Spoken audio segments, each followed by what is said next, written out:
ఆంధ్రలో అవినీతి ఆకాశాన్ని అంటుకుంది. ఈరోజు వివేకానంద రెడ్డి గారి హత్యే దానికి క్లియర్ ఎవిడెన్స్. నా స్నేహితులు, నా ప్రియులు, నా కొరకు ఫారెన్ మినిస్టర్ ప్రణబ్ ముఖర్జీతో ఫైట్ ఇచ్చారు పీస్ మిషన్ కొరకు. రాజశేఖర రెడ్డి గారితో వద్దురా పాల్ గారు మనం కలిసి ఉండాలని రాజారెడ్డి గారు, ఆయన నా బావగారు యేసుపాదం గారితో అనేక ప్రదేశాలు తిరిగి అనేక మంత్రులు కలిసి మన శాంతి కొరకు కష్టపడిన ఆయన ఈరోజు మరణించును. అది హత్య చేయబడ్డం తీవ్రంగా ఖండిస్తున్నాను. అంతే, సిఐడి ఎంక్వైరీ జరగాలి. ప్రజాశాంతి పార్టీ అధికారంలో రాగానే సిఐడి ఎంక్వైరీ చేయిస్తాం. ఇలా కాదు. ఇలాంటి హత్యలను తీవ్రంగా ఖండిస్తున్నా. ఇది రాజకీయ కుట్రగా భావిస్తున్నా. ఎవరిని ఎందుకు చంపుతున్నారు? పిచ్చి పిచ్చి అసలు వేస్తున్నారా? అంత ఘోరంగా చంపుతారా ఆయన్ని? ఆయనకంటే మంచోడు ఎవడని ఉంటాడా? ఒక ఎక్స్ ఎంపీ అని కాదు నేను చెప్పేది, ఒక దైవ బిడ్డ.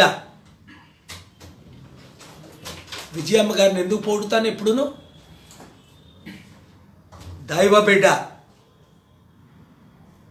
ఏమయ్యా, అలాంటోడిని చంపడానికి ఎలా మీకు చేతులు వచ్చాయి?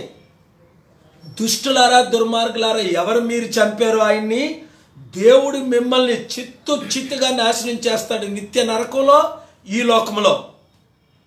నేను ముఖ్యమంత్రిని అవగానే దేవుని కృపలో ప్రజలు చేస్తే సిఐడి ఎంక్వైరీ చేయించి, సిబిఐ ఎంక్వైరీ చేయించి, ఎన్ని ఎంక్వైరీ అవసరమైతే FBI చేత ఎంక్వైరీ చేయించి ఈ అవినీతిని బయట పెట్టి తీర్చుతా. ఆయన కుటుంబం కొరకు ప్రార్థించండి అనేవారు. నా కూతురు, నా కోడలు చికాగోలో ఉన్నారండి.